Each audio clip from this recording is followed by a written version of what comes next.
कृपा के समुद्र प्रभु श्री रामचंद्र जी दुखी हो जाते हैं, किंतु फिर कुछ समय समझकर धीरज कर लेते हैं। श्री रामचंद्र जी को दुखी देखकर सीता जी और लक्ष्मण जी भी व्याकुल हो उठते हैं। जैसे किसी मनुष्य की परछाई उस मनुष्य के समान ही चेष्टा करती है।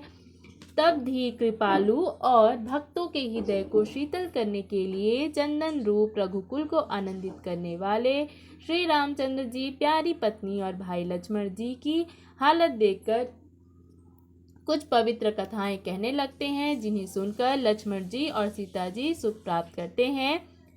लक्ष्मण जी और सीता जी सहित श्री रामचंद्र जी पर्णकुटी में ऐसे सुशोभित हैं जैसे अमरावती में इंद्र अपनी पत्नी शची और पुत्र जयंत सहित बसता है। प्रभु श्री रामचंद्र जी सीता जी और लक्ष्मण जी की कैसी संभाल कर रखते हैं, जैसे पल के नेत्रों के गोलकों की। इधर लक्ष्मण जी सीता जी और श्री रामचंद्र जी ऐसी सेवा करते हैं जैसे अज्ञानी मनुष्य शरीर की करते हैं। पक्षी पशु देवता और तपस्वियों के हितकारी प्रभु इस तरह सुखपूर्वक वन में निवास कर रहे हैं। तुलसीदास जी कहते हैं, मैंने भी श्री रामचंद्र जी का सुंदर वन गमन कहा। अब जिस तरह सुमंत्र अयोध्या में आए वह कथा सुनो। प्रभु श्री रामचंद्र जी को पहुंचाकर जब निषाद राज लौटा, तब आकर उसने रथ को मंत्री सुमंत्र सहित देखा। मंत्री को व्याकुल देखकर निषाद को जैसा दुख हुआ वह कहा नहीं जाता। निषाद को अकेले आया देखकर सुमंत्र हाँ राम हाँ सीते हाँ लक्ष्मण पुकारते हुए बहुत व्याकुल होकर धरती पर गिर पड़े। रथ के घोड़े दक्षिण दिशा की ओर देख देख कर हिनहिनाते हैं, जैसे बिना पंख के पक्षी व्याकुल हो रहे हों। वे ना तो घास चरते हैं ना पानी पीते हैं, केवल नेत्रों से जल बहा रहे हैं। श्री रामचंद्र जी के घोड़ों को इस अवस्था में देखकर सब निषाद व्याकुल हो गए। तब धीरज धरकर निषाद राज कहने लगे, हे सुमंत्र जी, अब विषाद को छोड़िए। आप पंडित और परमार्थ के जानने वाले हैं। विधाता को प्रतिकूल जानकर धैर्य धारण कीजिए। कोमलवाड़ी से तरह तरह की कथाएं कहकर निषाद ने जबरदस्ती लाकर सुमंत को रथ पर बैठाया, परंतु शोक के मारे वे इतने शिथिल हो गए कि रथ को हाँक नहीं सकते। उनके हृदय में श्री रामचंद्र जी के विरह की बड़ी तीव्र वेदना है।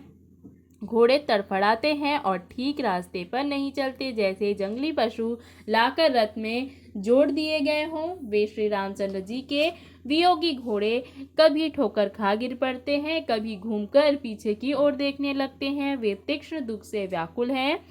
जो कोई राम लक्ष्मण या जानकी का नाम ले लेता है, घोड़े ही हिकर कर उसकी तरफ प्यार से देखने लगते हैं। घोड़ों की विरह दशा कैसे कही जा सकती है। वे ऐसे व्याकुल हैं जैसे मणि के बिना श्याम सांप व्याकुल होता है। मंत्री और घोड़ों की यह अवस्था देखकर निषाद राज विषाद के वश हो गया। तब उसने अपने 4 उत्तम सेवक बुलाकर सारथी के साथ कर दिए। निषाद राज गृह सारथी को पहुंचाकर लौटा। उसके विरह और दुख का वर्णन नहीं किया जा सकता। वे चारों निषाद रथ लेकर अवध को चले। वे भी क्षण भर विषाद में डूब जाते थे। व्याकुल और दुख से दीन हुए सुमंत्र जी विचारते हैं कि श्री रघुवीर के बिना जीने को धिक्कार है। आखिर यह अधम शरीर रहेगा तो है ही नहीं। अभी श्री रामचंद्र जी के बिछुड़ते ही छूटकर इसने यश क्यों नहीं ले लिया। ये प्राण अपयश और पाप के भाड़े हो गए। अब ये किस कारण कूच नहीं करते। हाय नीच मन, बड़ा अच्छा मौका चूक गया। अब भी तो हृदय के 2 टुकड़े नहीं हो जाते।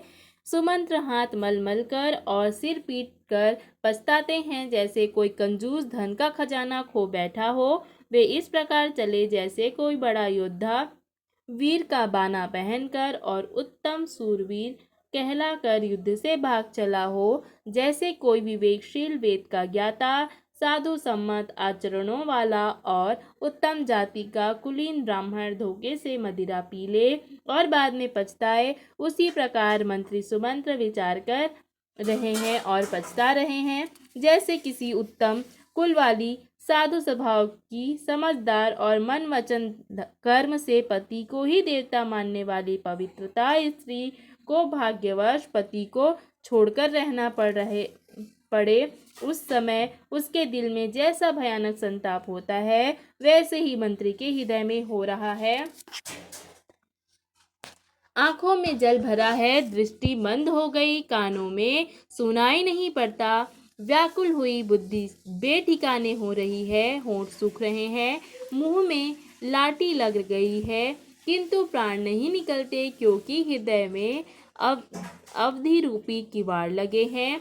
सुमंत्र जी के मुख का रंग बदल गया है जो देखा नहीं जाता। ऐसे मालूम होता है जैसे इन्होंने माता पिता को मार डाला हो। उनके मन में राम वियोग रूपी हानि की महान ग्लानि छा रही है, जैसे कोई पापी नरक को जाता हुआ रास्ते में विचार कर रहा हो। मुंह से वचन नहीं निकलते, हृदय में पछताते हैं कि मैं अयोध्या में जाकर क्या कहूँगा। श्री रामचंद्र जी से शून्य रथ को जो भी देखेगा वही मुझे देखने में संकोच करेगा, अर्थात मेरा मुंह नहीं देखना चाहेगा। नगर के सब व्याकुल स्त्री पुरुष जब दौड़कर मुझसे पूछेंगे तब मैं हृदय पर वज्र रखकर सबको उत्तर दूंगा। जब दीन दुखी सब माताएं पूछेंगी तब हे विधाता मैं उन्हें क्या कहूँगा। जब लक्ष्मण जी की माता मुझसे पूछेंगी तब मैं उन्हें कौन सा सुखदायी संदेश कहूँगा। श्री राम जी की माता जब इस प्रकार दौड़ी आएंगी जैसे नई ब्याई हुई गौ बछड़े की याद करके दौड़ी आती है, तब उनके पूछने पर मैं उन्हें यह उत्तर दूंगा कि श्री राम लक्ष्मण सीता वन को चले गए। जो भी पूछेगा उसे यही उत्तर देना पड़ेगा। हाय अयोध्या, जाकर आप मुझे यही सुख लेना है। जब दुख से दीन महाराज जिनका जीवन श्री रघुनाथ जी के ही अधीन है मुझे पूछेंगे तब मैं कौन सा मुंह लेकर उन्हें उत्तर दूंगा कि मैं राजकुमारों को कुशल पूर्वक पहुंचा आया हूं। लक्ष्मण सीता और श्री राम की खबर सुनते ही महाराज तिनके की तरह शरीर को त्याग देंगे। प्रियतम श्री राम जी रूपी जल के भी छूटते ही मेरा हृदय कीचड़ की तरह फट नहीं गया।